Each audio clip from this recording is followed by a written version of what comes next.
Hi everyone, welcome to lecture number 10 on globalization and the role of China.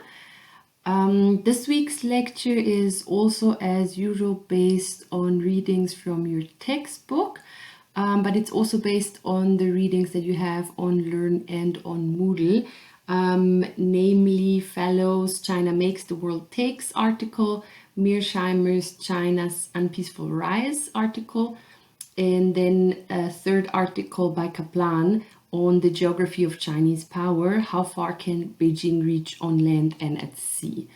This just for you to be aware. So if you want to look more into detail with regards to some parts of today's lecture, please have a read, have a look at those articles and also at your textbook.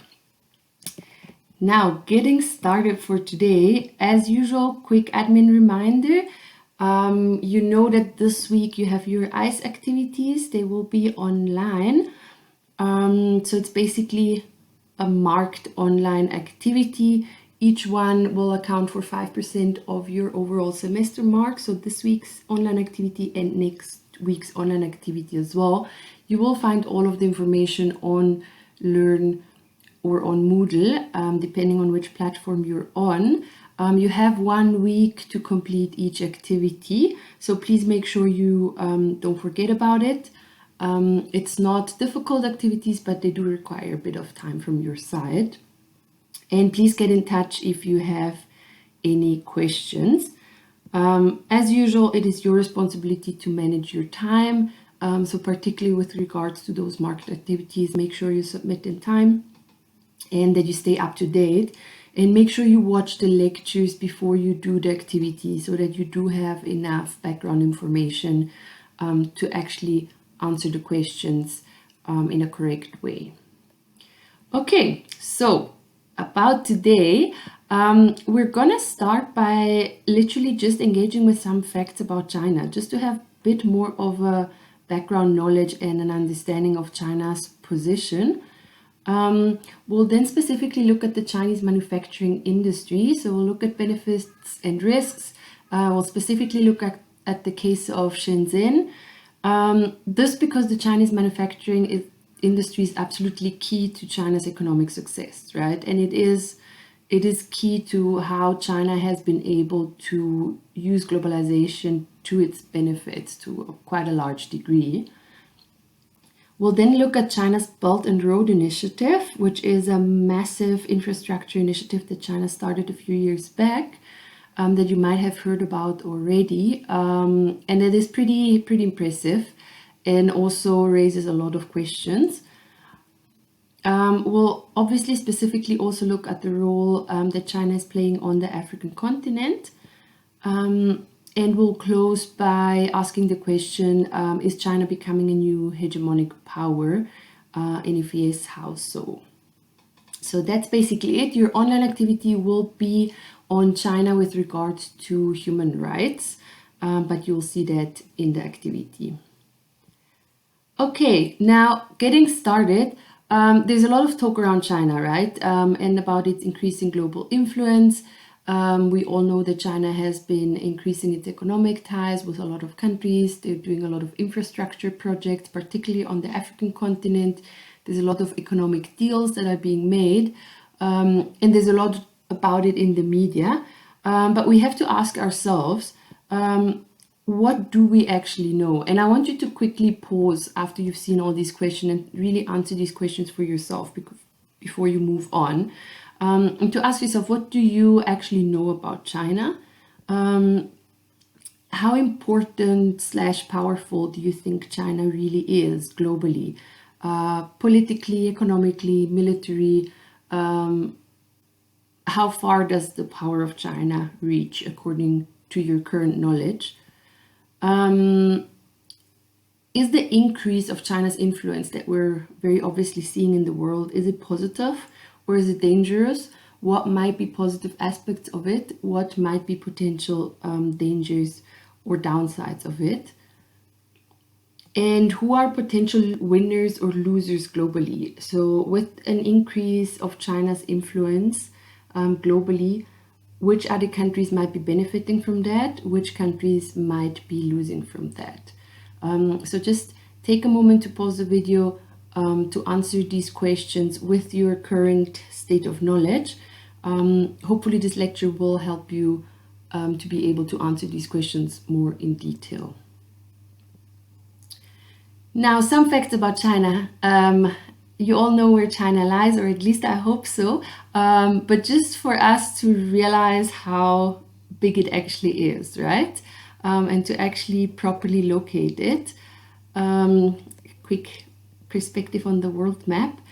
If we look at it closer, China has a lot of different provinces that have very different sizes, right? And we'll get to that a bit later. We have Tibet and we have Xinjiang that are massive provinces and that are very far away from the biggest decision-making cities, right? From Beijing, which is the political capital, but also from Shanghai, Hong Kong, from the other big cities. So it is a massive country to govern that also has an incredible diversity within, right? So this is something to keep in mind, because we generally talk about China as an entity, but there's a lot of differences, a lot of diversity within China, a lot of inequality as well in terms of urban, rural, in terms of different ethnic groups as well that are present within the country. So that's something important to keep in mind. Now let's start with some general facts about China that will give us some more perspective. China is the world's most populous country, right? And what is important is that it has a continuous culture that stretches back almost 4,000 years. And that's pretty unique, right, around the world. If you think about it, most countries have been invaded, have been colonized in one way or another, and can actually not look back on a more or less unified culture that stretches back this long. And this cultural heritage is something that is important in China, and that you will see also in a quick clip that we watch at the end of the lecture, that is politically used, right? Because it is something that can be used to unify the country to a certain degree. So this is very important to keep in mind. It was founded in the way we know it now as the People's Republic of China in 1949, so relatively recently compared to the 4,000 years. This was after a civil war that led to the separation with Taiwan, right? So this is sort of when we start knowing it as the People's Republic of China. In the 1950s and 1960s, it was led by Mao Zedong, which you probably know, who often quite brutally implemented his vision of a communist society, right? It's what we remember as the Great Leap Forward. That was a massive project to try to move the country forward, but that also had incredibly high losses and death of population, right? So that was a very sort of brutal time in China's history. Since the 1980s, the government has pretty much allowed, so after this period of communism, right, the government started to allow for private enterprise and for market principles again. And this is important because we often talk about China being communist, particularly US media always highlight the fact of China being communist. But despite its communist past, the current economic system of China has relatively little to do with communism. And the government already started in the 1980s, so 40 years ago, to allow for market principle and for private enterprise, right? So even though we're talking about an authoritarian country that has an authoritarian regime, this is not to be confused with the market or the economic principle that they function on, right? Which right now is much more defined by capitalist principles and by market principles than by communist principles. So this is something also to be careful with, because we've gotten very used to communist China, or to the sort of almost the brand of communist China. But if we actually look at the market principles that they're using, at how they have also been taking advantage of globalization economically, we actually see that a majority of the principles they function by are actually capitalist principles and not communist principles. Since 2011, China is the world's second largest economy, and it is one of the top manufacturing countries. We'll look at the manufacturing industry a bit later. This fast-growing economy has fueled the demand for energy, right? And this is also important to know when we look at how China is acting politically. China is the second largest oil consumer, and at the same time, it is also the biggest producer and consumer of coal, right? So this manufacturing industry that is so massive obviously demands for a lot of energy, which China can to some degree get on its own territory, but to some degree does rely on other countries providing it. So that's something that has been an important factor in China's geopolitical moves. Rural-urban inequality in China is one of the highest in the world, which leads to a lot of internal migration. And we'll also see that when we look at the manufacturing industry. There's a lot of people who move from rural areas in China to urban areas to work in manufacturing for a few years, and then usually move back home because the conditions in manufacturing are so difficult that usually people don't stay more than a few years. So it's really a way of making money and bringing that back home, which can obviously be difficult for a country because you have more and more concentration of people in urban settings, which can obviously lead to overcrowding. It can lead to a shortage in housing and all of that, and lower the living conditions in urban areas. So this is something important to keep in mind. And inequality is just generally rather a destabilizing factor for a country. So generally, the higher the inequality in a country, the higher the levels of instability and of crime as well. There is usually quite a clear correlation. So this is one of the sort of potential risks that China is also facing, this increasing inequality within. And one thing that you're probably aware of is that China is continuously criticized for its high environmental degradation, obviously due to all the manufacturing, and also about human rights abuses, particularly with the Muslim minorities in the Northwest, and then obviously with all its historical past with Tibet. So these are two things that China is continuously criticized and also increasingly criticized. You'll see it a bit more in your online activity.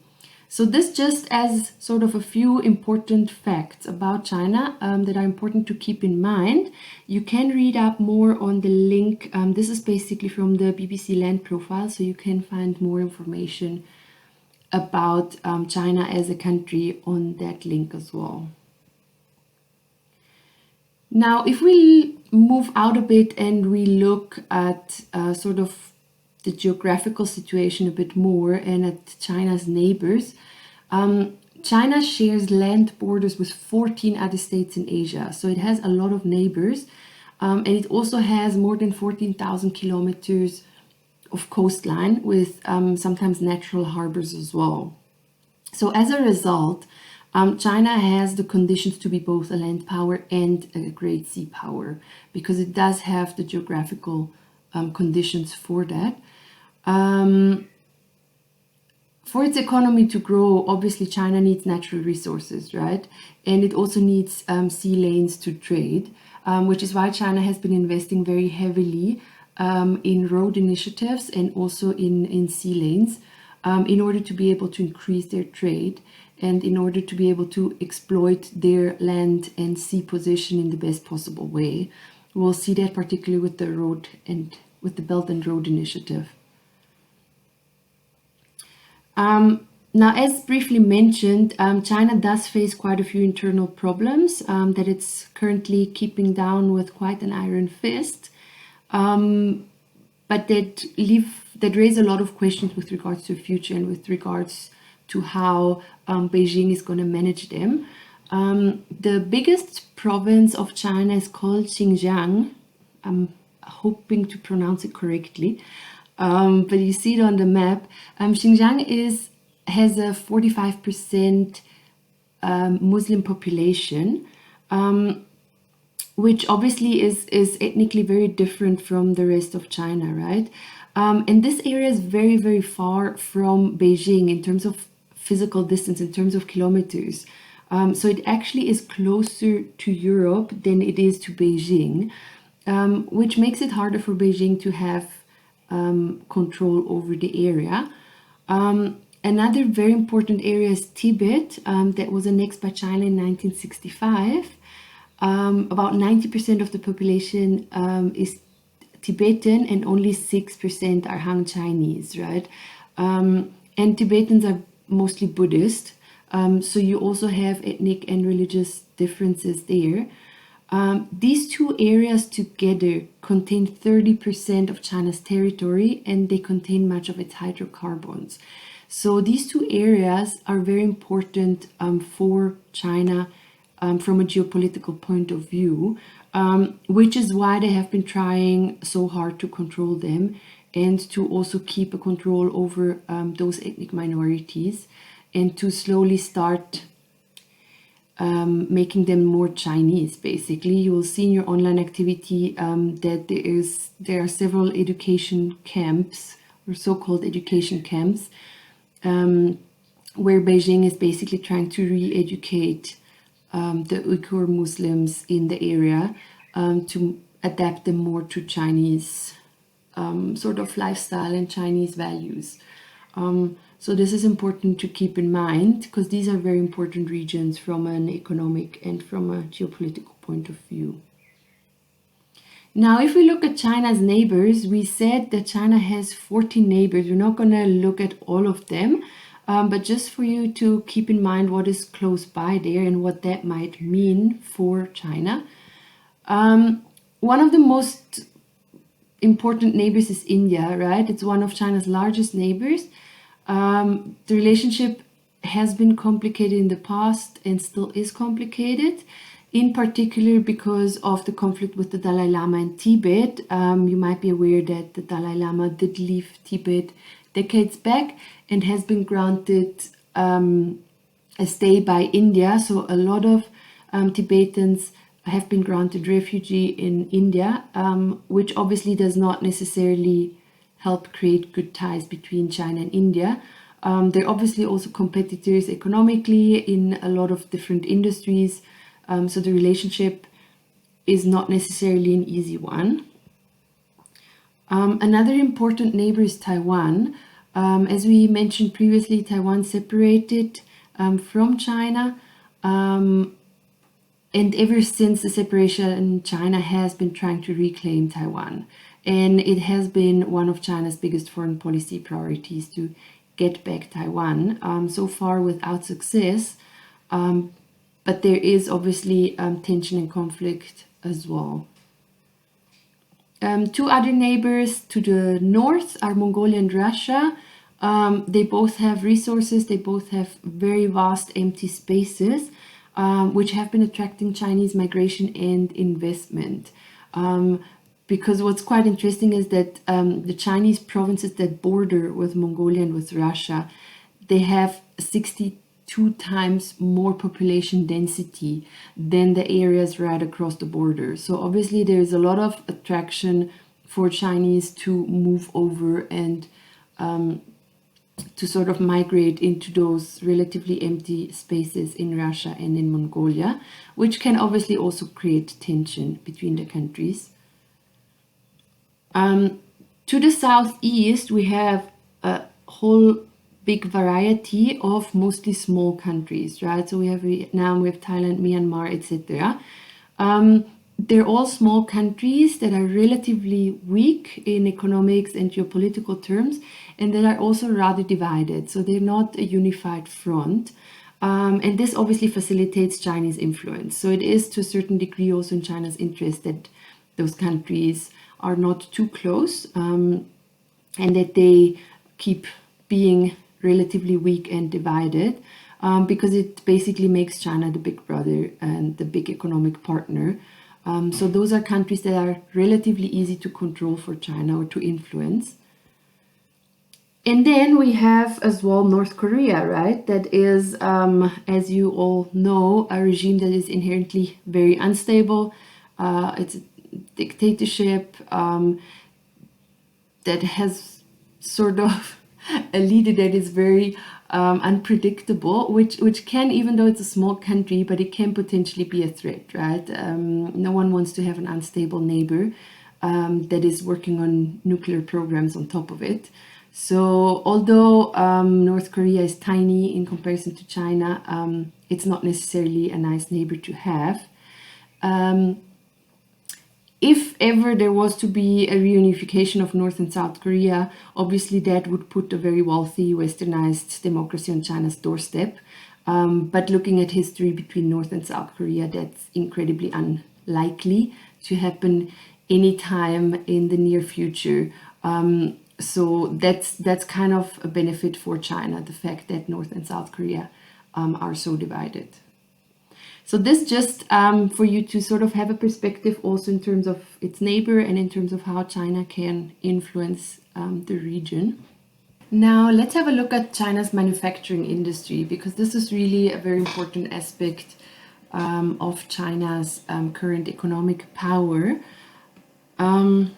Question, do you know any of these brands? Probably not. If you're in IT, you hopefully do. Otherwise, we tend to not know sort of the original manufacturing brands. We rather know these ones, right? Which sometimes makes us believe that our technology comes from the US or from Japan or from somewhere else. But actually, most of these big brands do manufacture at least part of their products in China, and they sort of hand over that manufacturing part to much less known brands that are Chinese brands. So you're likely, if you have a Samsung phone, you're likely to actually have parts of it that are from these other Chinese brands. And this is, we don't know if it's really on purpose that China has kept those brands small, but is definitely working for them, right? Because you might have several of those brands producing products and parts for several of the more known brands without us actually knowing exactly or being able to trace back where the different parts come from and also in what conditions they have been manufactured, right? So this kind of makes the production chain less transparent, which is a problem when it comes to working conditions, unfortunately. Now,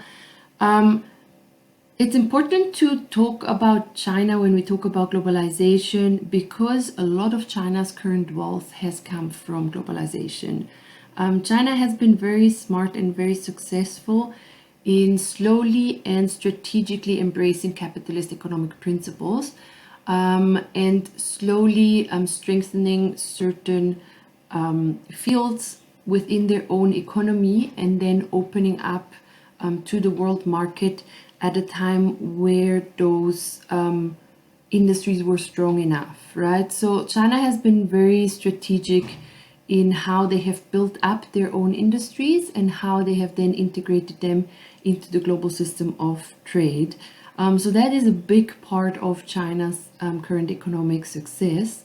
Most of China's impact really stems from its manufacturing and not necessarily from its military strength or political ideology. Although some academics argue that we are seeing a slow shift from China not only wanting to play a big role in terms of world economics, but to also move to being more of an important political power as well. Obviously, having military strength is necessary and important for that. But it is interesting to note that China's power still mostly stems from its economy and from its manufacturing. For example, you have Guangdong province, that is a relatively small province if you look at the whole of China. The province alone has a bigger manufacturing workforce than the whole of the United States of America. So the comparison shows you what size of manufacturing industry we're talking about, right? And if you look at, this is a graph that shows you the gross domestic product of China between 1952 to 2005. It was stagnant pretty much for decades. And then in the 80s, it started going up rapidly, and it's just been increasing and increasing. And here we don't see the last 15 years, right? But this curve just goes up. So it is, in terms of economic growth, it's pretty impressive. And there's few countries who have managed to have such a steep and such a constant growth, at least in past decades, right? We have obviously other powers like the US, like Britain, like France, who had big growth in past decade, actually the past century. But it's still, it's pretty impressive, right? And it's something to keep in mind. Now the question is, why do companies choose to manufacture in China, right? Why do US companies, why do European companies choose to manufacture in China and not in their own countries?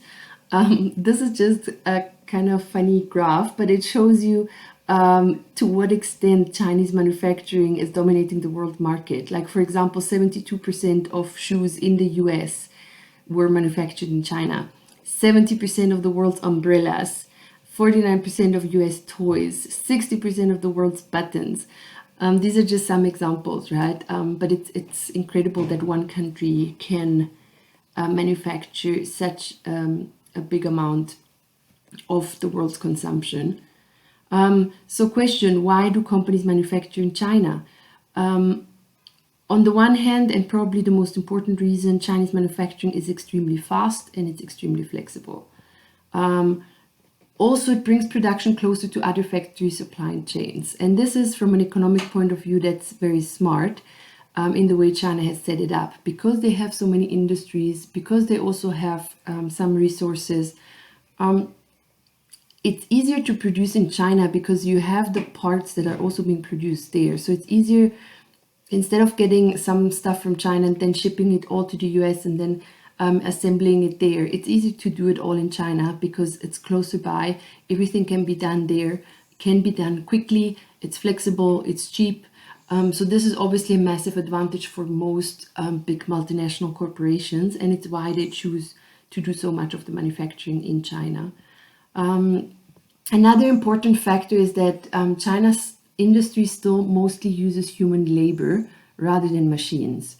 And this means that industries can adapt to new tasks quite easily because they don't have to reprogram machines. They don't have to build new machines that are able to do new tasks. They just brief their labor, if necessarily hire more labor, and then they can immediately switch to new tasks and to new requirements, which makes the industry very flexible, which is obviously a massive advantage for corporations. The labor force is also incredibly hardworking and incredibly dedicated to their jobs, or at least that's the positive way of putting it. Obviously, there's also very little labor protection laws. So we could talk about labor exploitation, but this is obviously interesting for corporations because they know that they can manufacture for a very cheap, at a very cheap cost, at least in terms of labor force. According to stats, it is only about $100 to hire a factory worker. So labor is also very inexpensive, which obviously allows for low production costs, which is interesting again for the companies that manufacture in China.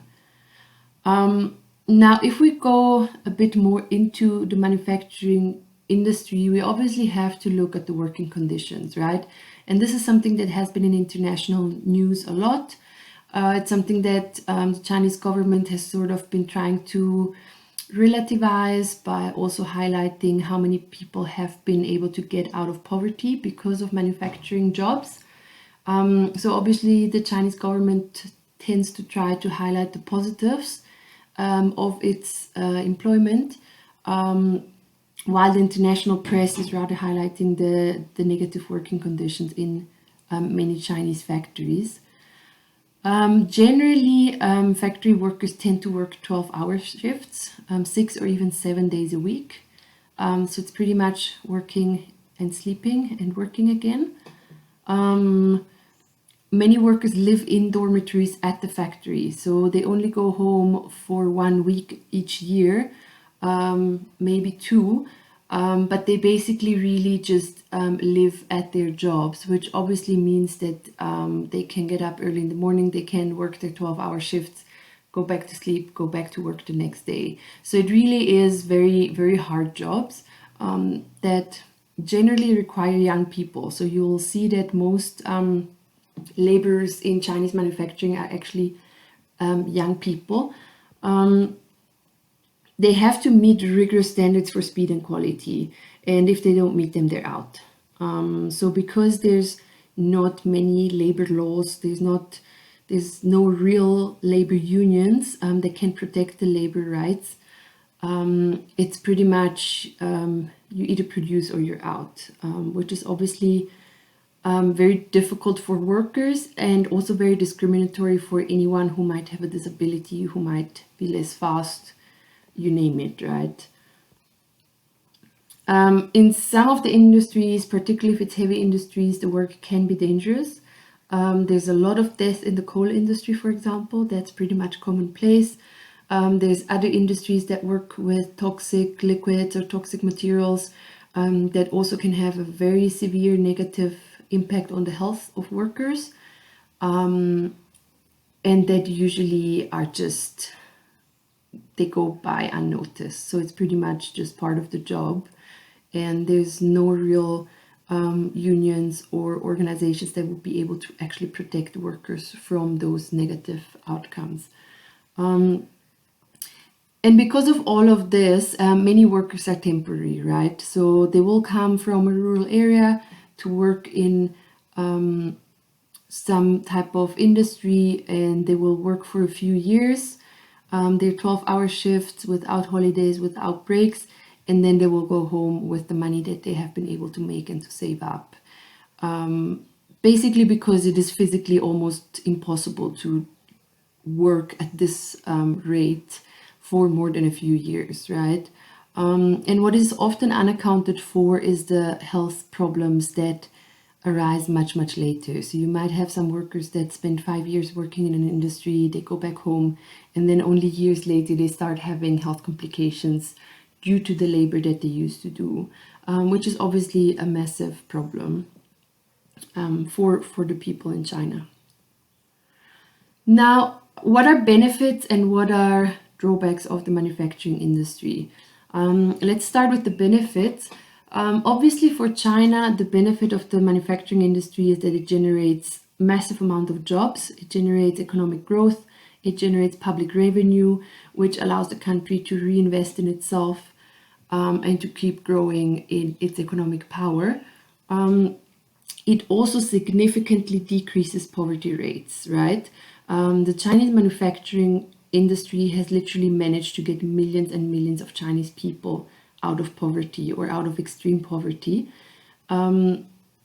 which is something that we tend to overlook, and it is possibly one of the reasons why there's also not that many protests, because even though the working conditions are difficult, it's still often the better option for people.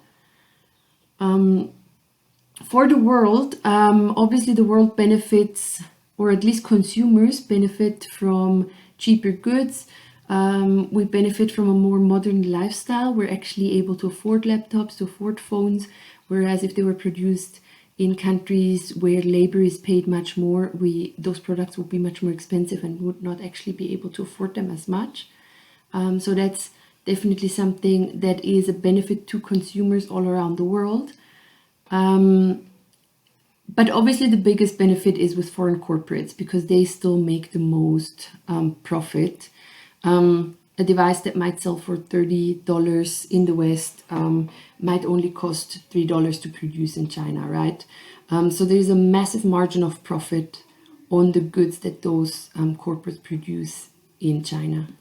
Now, despite all these benefits for China and for the world, there's obviously a lot of downsides as well to the way in which the Chinese manufacturing industry is functioning.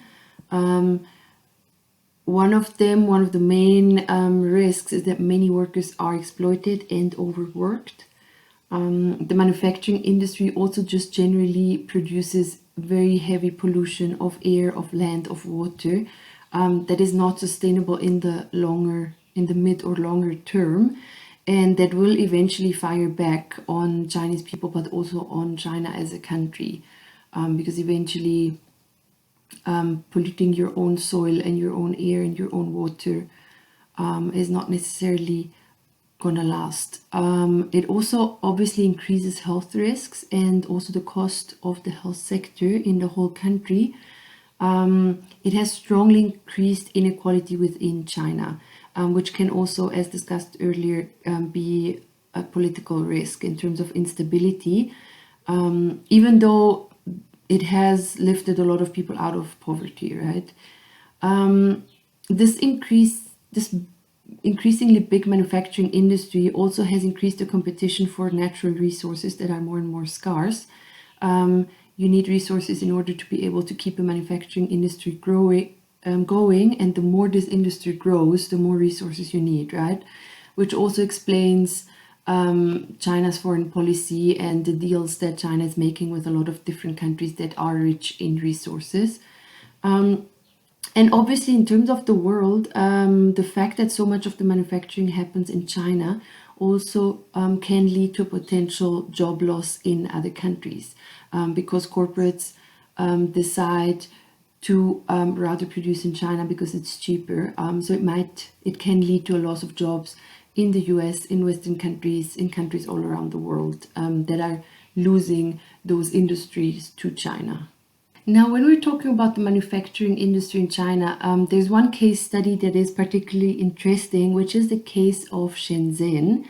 Shenzhen it used to be a village. It is now a massive metropolis that is located in the province of Guangdong, very close to the city of Hong Kong. So what happened with Shenzhen is that before 1978, when China was still sort of following a communist model, China was rather isolated from the world in terms of economy, right? Because it was pretty much doing its own thing. And the government controlled the flow of goods and of money. And China was one of the rather closed economies of the world, right?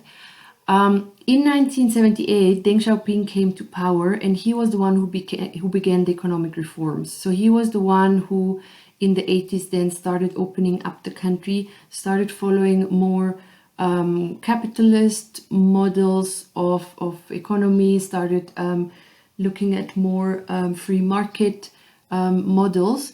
And Shenzhen was kind of the guinea pig. It was kind of the location that they used to almost try this out.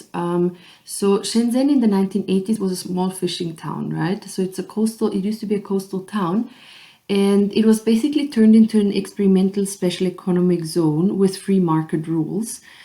Pretty much to see how that would work. So how a place could develop with free market rules, with ties to an international market. And the success of Shenzhen then led sort of the way to other provinces to also open up to international exports, to industries gradually opening up to the international market, right? Now, just for you to have a visual idea, this is a picture of Shenzhen in the 1970s when it was still a fisherman's town. This is a picture of Shenzhen today. So 50 years later, this is what happened with economic boom. So it is pretty impressive, right? And it's probably the case study that has been analyzed the most because it is so impressive and because it has paved the way for other areas of China to open up to the international market as well, and to capitalize on it by opening up in a very strategic way. So China has been very careful in first strengthening their industries inside the country and only opening them up when they were strong enough to compete successfully internationally. So that's been part of the recipe of success, right? And obviously also the fact that China never had to make up for a colonial past. It never had to deal with things like structural adjustment programs. Many of you have written your essays on that. So China did not have prescribed economic rules prescribed by other powers, right? They were pretty much able to make their own rules, and they were smart in the way they went about it.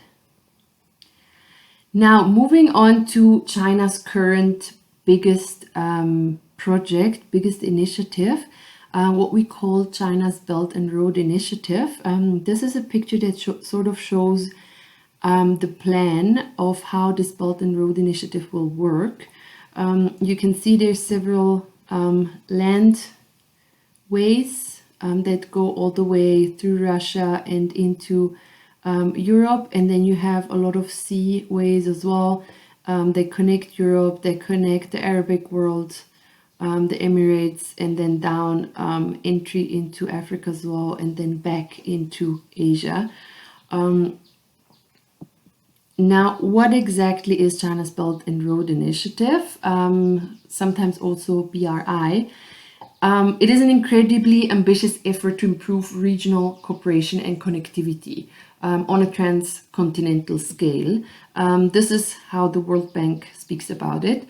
The initiative aims to strengthen infrastructure, trade, and investment links between China and some 65 other countries that account collectively for over 30% of global GDP, 62% of population, and 75% of known energy reserves. So you see from this simple sentence, this is basically an infrastructure project that wants to connect 65 countries that account for a majority of the world's population, a majority of energy reserves, and 30% of global GDP, and to connect it in terms of trade, mostly for China to export goods, but also for China to access resources, right? So this is literally pretty much China's plan to conquer the world, one could say. And you might be aware of the Silk Road that used to exist back in the days, that used to connect a lot of different countries. So basically the BRI really wants to re-enhance that Silk Road, or bring it back to life, linking a vast amount of countries through Asia, through Arabic countries, to Europe. And it also wants to create a new maritime Silk Road that will link China to the nations in Southeast Asia, to the Gulf countries, to North Africa, and on to Europe, right? So it is a massive plan. It's called the Belt and Road Initiative because it involves reactivating the Asian Silk Road, so that's the land part, and creating a new maritime Silk Road that will also allow China to access those ports. The scope of the initiative is still taking shape, and it has been interpreted differently by different countries, by different international and regional organizations, obviously also depending on what it means for each country, right? To be part of such an initiative. For some countries, it can bring clear benefits. For others, it clearly doesn't. Some countries are very skeptical towards it because they see how China would be able to increase their influence to a massive degree. It has started as a project, but it will obviously take a long time until conclusion. And there's still doubts as to whether China will actually be able to truly implement it in terms of just availability of funds, right, to actually bring this to life. Now, there is a video by Vox Atlas that pretty much describes the Belt and Road Initiative. So I'm just gonna play it for you. You also have the link here. It's called China's $1 trillion Plan to Dominate Global Trade. It has a US perspective, but I think it still pretty much provides the important facts.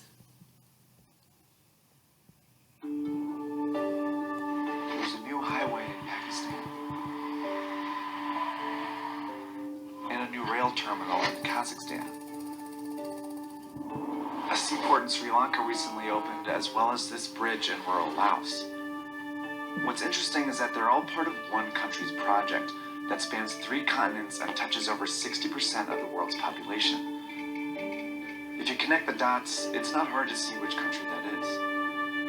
This is China's Belt and Road Initiative, the most ambitious infrastructure project in modern history that's designed to reroute global trade. And it's how China plans to become the world's next superpower.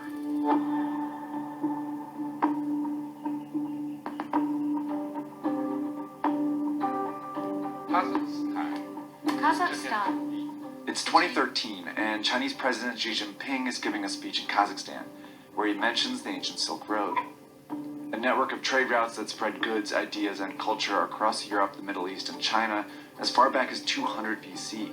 He then says, "We should take an innovative approach and jointly build an economic belt along the Silk Road." A month later, Xi is in Indonesia. The two sides should work together to build up a new maritime road in the 21st century. These two phrases were the first mentions of Xi's legacy project, the multi-trillion-dollar Belt and Road Initiative, or BRI. They're also the two components of the plan. There's an overland economic belt of 6 corridors that serve as new routes to get goods in and out of China, like this railroad connecting China to London, and these gas pipelines from the Caspian Sea to China, and a high-speed train network in Southeast Asia. Then there's the Maritime Silk Road, a chain of seaports stretching from the South China Sea to Africa that also directs trade to and from China. The BRI also includes oil refineries, industrial parks, power plants, mines, and fiber optic networks, all designed to make it easier for the world to trade with China. So far, over 60 countries have reportedly signed agreements for these projects. And the list is growing because China promotes it as a win-win for everyone. Take, for example, the BRI's flagship project, Pakistan. Like many countries in Central and South Asia, Pakistan has a stagnant economy and a corruption problem. It wasn't a popular place for foreign investment, that is until China came along.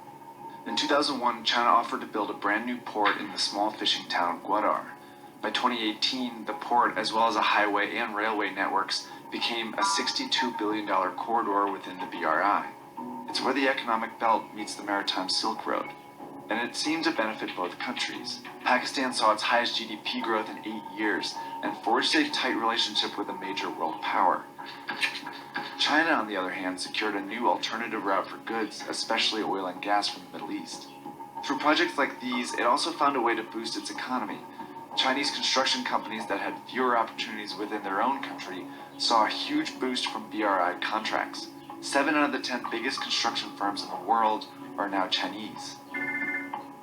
What tips the balance in China's favor even more is a requirement that it be involved in building these projects. In Pakistan, for example, Chinese workers have directly built projects like this highway here, and a Chinese firm has worked with locals on a railway here in Serbia. China's involvement is one of its very few demands, and that's set these deals apart so far. See, typically, to get investment from the West, countries have to meet strict ethical standards.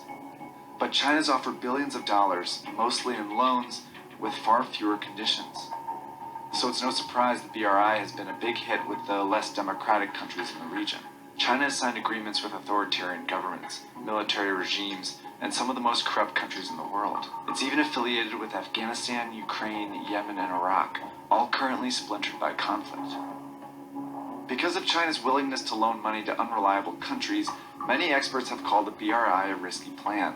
Eventually, these countries will have to pay China back, but corruption and conflict make that payback unlikely. A recent report found that many of the countries indebted to China are very vulnerable, including 8 that are at high risk of being unable to pay. So why does China keep lending? Because there's more to the BRI than just economics. In Sri Lanka, China loaned about $1.5 billion for a new deepwater port. It was a key stop on the Maritime Silk Road. By 2017, it was clear Sri Lanka couldn't pay back the loan, so instead they gave China control of the port as part of a 99-year lease. China also controls the strategic port in Pakistan, where it has a 40-year lease. It's pushing for a similar agreement in Myanmar, and it just opened an actual Chinese naval base in Djibouti. These are all signs of what's been called the string of pearls theory. It predicts that China is trying to establish a string of naval bases in the Indian Ocean that will allow it to station ships and guard shipping routes that move through the region. So while China's not getting its money back, it's still achieving some very important strategic goals. China's growing influence challenges the status of the US, which has been the world's lone superpower for the last several decades. But isolation is trending in the US, meaning that they are investing less and therefore losing influence around the world. The BRI is China's way of leveraging power to become a global leader. By building relationships and taking control of global trade, China's well on its way. Now, questions to the video, and you can quickly stop here and answer them for yourself. We will discuss them in next week's Q&A session as well. But it would be great if you come prepared already so that we can have those group discussions and plenary discussions straight away. Question 1, how realistic do you think the BRI project actually is?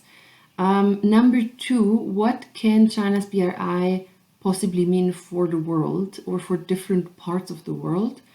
And number 3, what can it mean for South Africa's position? So try give it a thought, take some notes, and we'll discuss it next week. There is a study that was conducted, or an analysis that was conducted by the Friedrich Ebert Stiftung here in South Africa that provides some answers already to those questions. The Friedrich Ebert Stiftung is a foundation, a German foundation that works in several countries around the world, specifically around topics of democracy and participation. And they did publish the study. I'm just going to give you some of the main outcomes or main pointers, but you will find the link at the bottom as well, so you can access the article and also have a read to have more details. Basically what they state is that the comprehensive strategic partnership that is already in place between South Africa and Beijing, and also the participation in the BRICS bloc, where South Africa and China are part of it, seem to show an alliance with mutual benefits, right? So on the one hand, South Africa has a bilateral comprehensive strategic partnership, and on the other hand, South Africa is part of the 5 BRICS countries that have closer economic ties, that have trade agreements. So those two were both sort of signs that showed that this is an alliance that has mutual benefits, that also has a mutual interest. And it is important to note that the trade relations between China and South Africa have slowly made China South Africa's largest trading partner over the past years. So it is a very important economic partner for South Africa, right? Now, despite these sort of agreements, bilateral and multilateral, that are in place, China's BRI initiative can be a potential threat for South Africa, right? In the sense that South Africa has sort of always claimed to be the gateway to the African continent, as China sort of forges its path through to the rest of Africa. But now, if you go back and have a look at the actual map of the BRI, you will notice that the main entry port into the African continent is in Kenya, and also further up in Djibouti and in the Arabic countries. So basically what this might mean is that the BRI might sort of take the focus or take that position away from South Africa, because South Africa would not necessarily be the gateway into the African continent anymore for China, or at least that's one of the fears that are there, right? And that it would sort of threaten all the agreements and sort of the maybe better position that South Africa was able to get for itself with regards to China over the past years by being part of the BRICS trade agreements. So that is sort of one of the main concerns, right? That South Africa might actually be losing position to other African countries, and that trade might actually not necessarily go through South Africa anymore, simply because of its geographical position, simply because it's way too south, right? And it is more convenient for China to access the continent further up. However, it is also important to keep in mind that not everybody is happy with the BRI initiative in general, right? And it has only just started, and there will be probably backlash from several countries, particularly India and Russia. Are not necessarily happy with all of it, and have been challenging parts of the BRI. And they're both part of the BRICS trade bloc, right? So they do have quite an important say with regards to what China decides. So it is not very clear how this will play out, right? Overall, many African governments have been amongst the countries that have embraced the BRI plan quite readily, because they consider that it can provide the necessary steps for economic growth on the continent, right? So there's many countries that see a benefit in the projects, that see a benefit in the infrastructure that it will bring. However, also on the African continent, the support is not unanimous, right? So the interest of a country obviously depends on the proximity to the BRI, also the availability of alternative options for economic growth.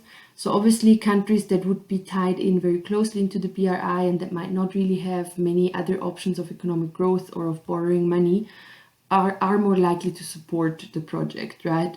So this will be something interesting to follow in the years to come, to really see how different countries position themselves, how fast China will also be able to actually move on with this massive initiative. So it's definitely something to stay tuned on.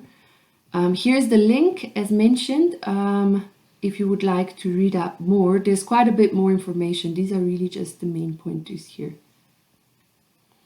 Now moving on, and we've sort of tapped into it a little bit already, but moving on and looking on a larger scale, what is China's actual relationship with Africa? There's a lot of debate around it. There's a lot of debate on whether it is 21st century colonialism or whether it is actually an economic opportunity for the African continent.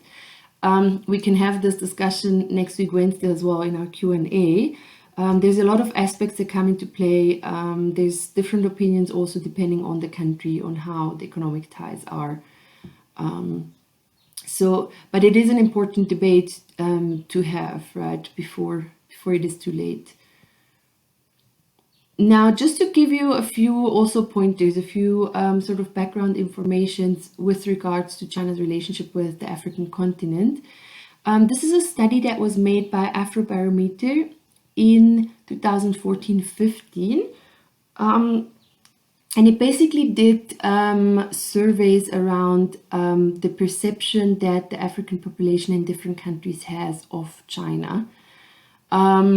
And it's quite interesting to see how it sort of changes, how perception change a lot from one country to the next. So here on the right, you see how people answered the question on whether they see China as a positive influence in their country. So overall, 63% of all surveyed people consider that China has a somewhat or a very positive influence in their country, which is quite interesting. And here you can see it also in terms of country, right? So you have countries where over 80% of the population consider that China has a positive influence.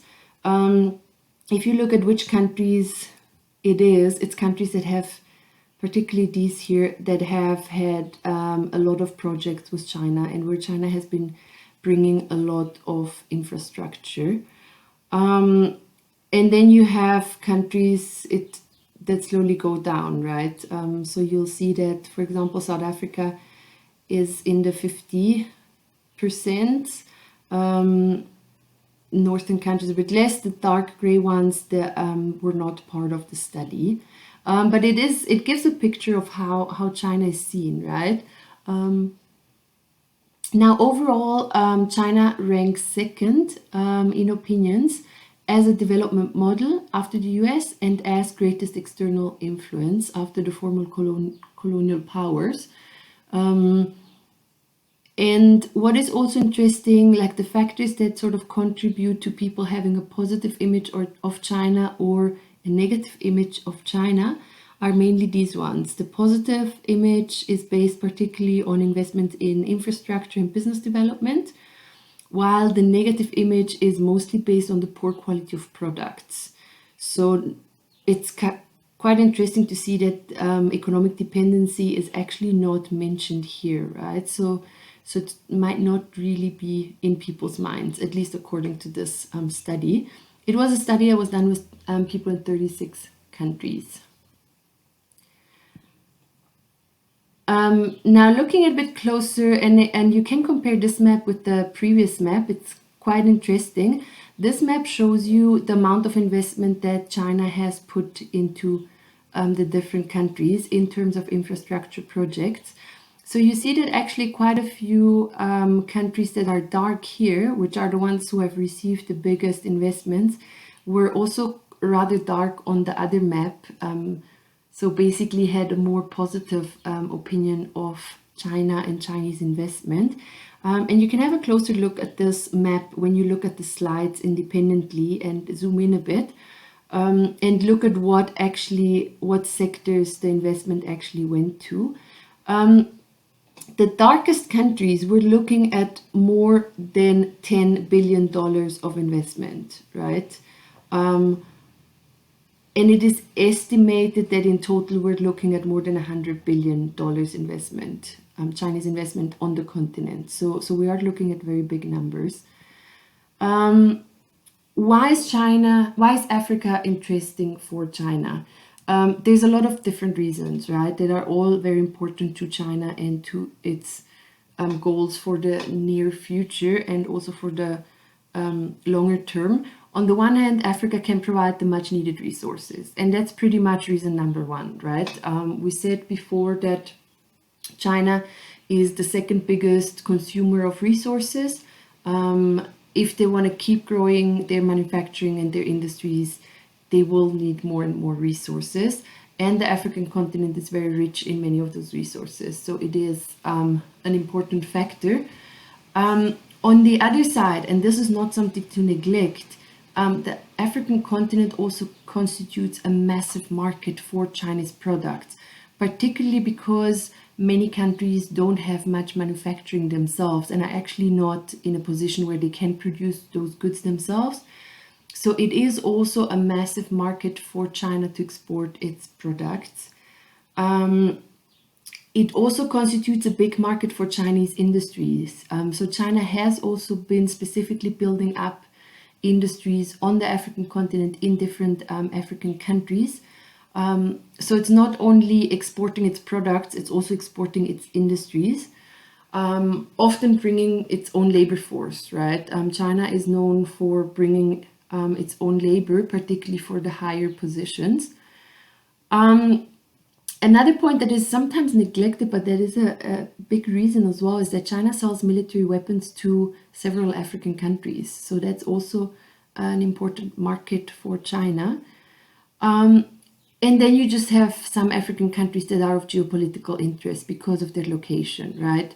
Either because they're interesting in terms of maritime routes, or in terms of neighbors, or just in terms of influence over a whole area. Particularly the Middle East has been very much influenced by the US, so it is interesting for China to be able to sort of get closer there as well.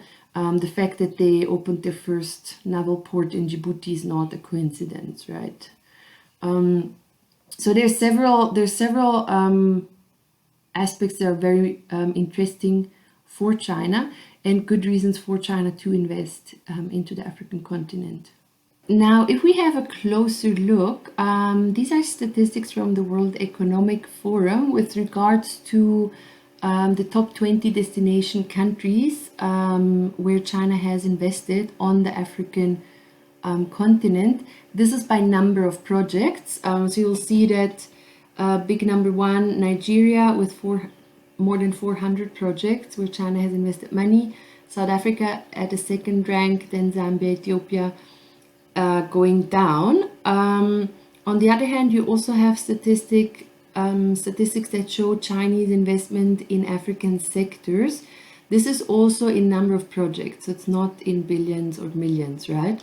This is from 1998 until 2012, so the recent years are missing. You'll see that a lot goes into business service, whatever that might be. There's a lot that can fall under that. Wholesale and retail, import and export, construction, transportation, storage, mineral products, and so on, right? So this just shows you a bit as well what sort of the main areas are geographically, but also in terms of sectors where Chinese investment has gone. You see the source, you can find more information. The World Economic Forum has quite a lot of statistics around these type of things. So if you want to find more information, that's also a good source to consult. Now, what is important to know, and this is also with regards to the whole continent, right? Since 2009, China is Africa's most important trading partner, with more than $300 billion trading volume in 2017 alone, right? And what is interesting about this is that it is 10 times more than in 2007. So within 10 years, this trading volume has grown 10 times, which is obviously a lot. Up to now, China has built an estimate of 6,200 kilometers of railway and about 5,000 kilometers of roads on the African continent.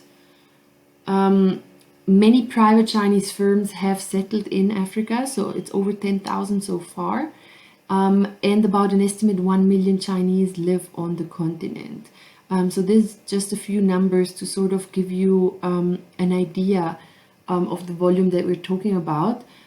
This all comes from an article that was published in 2018 by the Neue Zürcher Zeitung in German, so might not be accessible to you.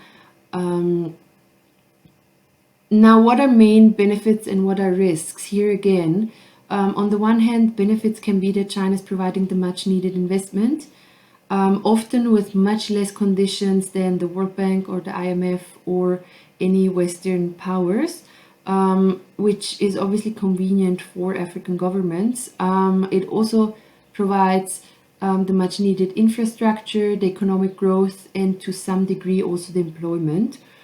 Although we have seen that Chinese firms also tend to bring their own employees, right? So there are two sides to that.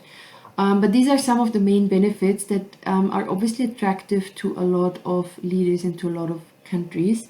The downside, obviously, is that Chinese investment policies are increasing African dependence and foreign debt, which can be quite a significant threat to the future sovereignty of African countries. You saw it in the video about the Belt and Road Initiative. China tends to make deals with countries even if those countries cannot pay back the money, and then they will make a deal around having sort of an allowance to use that port or that road or whatever was built.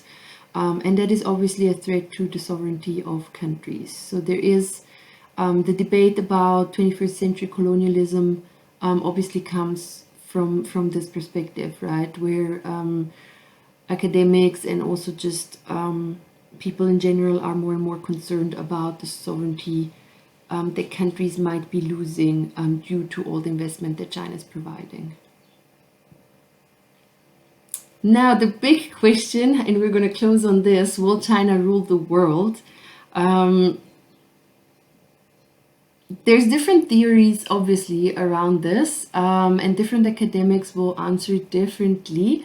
One big representative in terms of the concept of hegemony is Mearsheimer. You find his article in your online readings as well.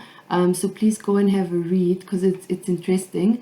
Basically, Mearsheimer has a theory that is called offensive realism, and in accordance with that theory, powerful states have two main goals. One is to become the hegemon of their particular region, so basically be the power of their region, dominate their own backyard, be in control of the neighboring countries of what's happening in the region. and as a second goal, to prevent other powerful states from rising up to dominate their backyard. So basically, to put it very simply, that powerful states have two goals. One, to become the bully in their own area. Two, to avoid other bullies becoming too powerful, right? Putting it into very simple terms. This is Mearsheimer's theory, right? It's a theory that has been contested a lot by other academics as well.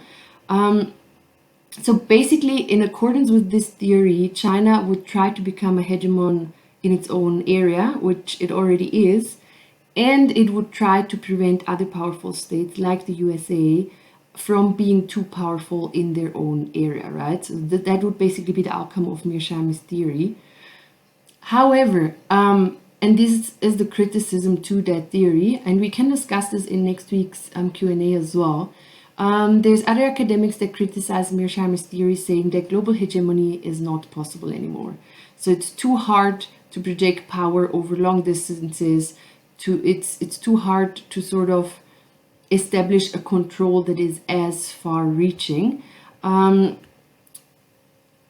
What it says, though, is that regional hegemony is possible but rare, and that actually in today's world, the USA is the only state that has achieved this, although we are obviously seeing a decrease in the power of the US.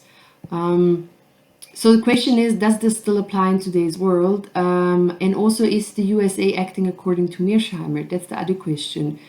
Seeing that China is becoming a more hegemonic power in its own area, is the US actually following Mearsheimer's theory or not? We can discuss this as well.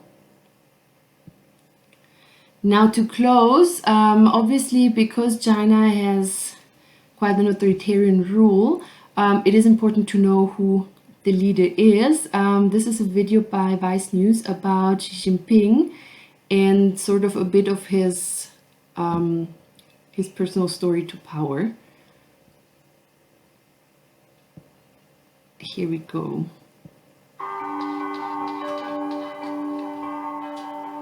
China's President Xi Jinping is not as vocal or social media obsessed as President Trump, but he's arguably the world's most powerful leader, and thanks to a recent end to term limits, he can now rule for life. But few knew much about him before he became China's president. As a longtime cog in China's bureaucracy, Xi gave little indication of the sort of nationalist leader he'd be until this comment he made as vice president. 就是吃饱了没事干的外国人呢，对我们的事情指手画脚，中国一不输出革命，二不输出饥饿和贫困，三不去折腾你们，还有什么好说的？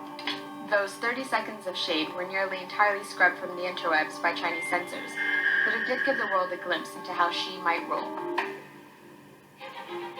Way before he was China's president, Xi Jinping couldn't even get into the Communist Party. He came from a well-off political family, but after his dad clashed with the party, he was turned away. As a teen, he lived in a remote village for several years, an experience some say helped him relate to Chinese citizens.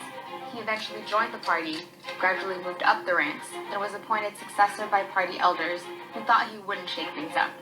But that plan backfired. One of the signatures of his presidency has been a massive anti-corruption drive that punished nearly 300,000 politicians in 2016 alone. The corruption hunt has been both praised for its effectiveness and criticized as a ploy to root out Xi's political opponents. 这其中没有什么权力斗争，没有什么纸牌屋。 Stoking Chinese nationalism has been a big part of Xi's agenda, also known as the Chinese Dream, a term he made popular in 2013. 中国梦是历史的、现实的，也是未来的，是我们这一代人的，更是青年一代的。 That means becoming a global leader on several fronts, including the sciences, diplomacy, and culture. And parts of that dream seem to be paying off. Under Xi, China became the world's second largest economy, and its influence is only growing.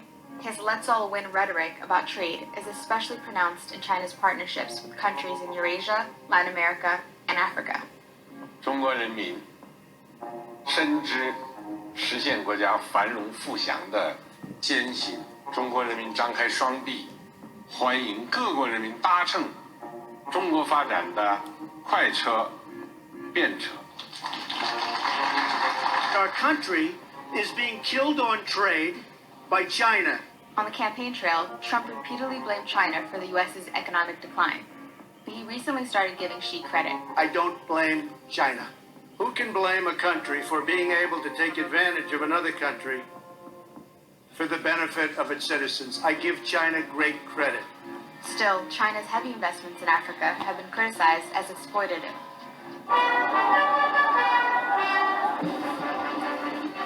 A big part of achieving the Chinese dream is making sure all citizens are invested in what she calls harmony, that everyone is singing the same tune, so to speak, which explains why a 2017 law punishes anyone who distorts the lyrics or disrespects the national anthem. It's Xi's unifying philosophy that's allowed him to cement his status as the country's core leader, the highest honor for any Chinese ruler. He's built up a cult of personality, with appearances in his own propaganda cartoons and in mobile games. A recent popular game lets players compete over how fast they can clap for Xi. The app has registered over 1 billion claps. The government's online censors also carefully protect Xi's image.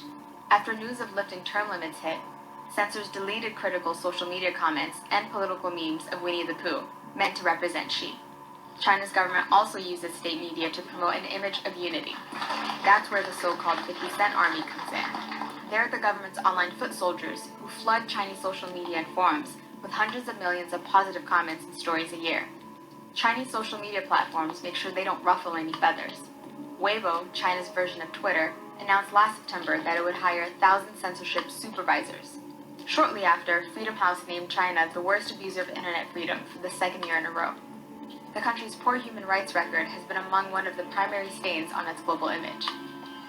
Even so, everything seems to be in step with the vision Xi laid out last year at his party's 19th Congress. In that address, he laid out one of his most ambitious plans yet, transforming the armed forces. China is opening its first overseas military base in Djibouti and is increasing its presence in the South China Sea, both clear signs of its military expansion. With no successor and even more time to rule, Xi is getting closer to realizing the Chinese dream himself.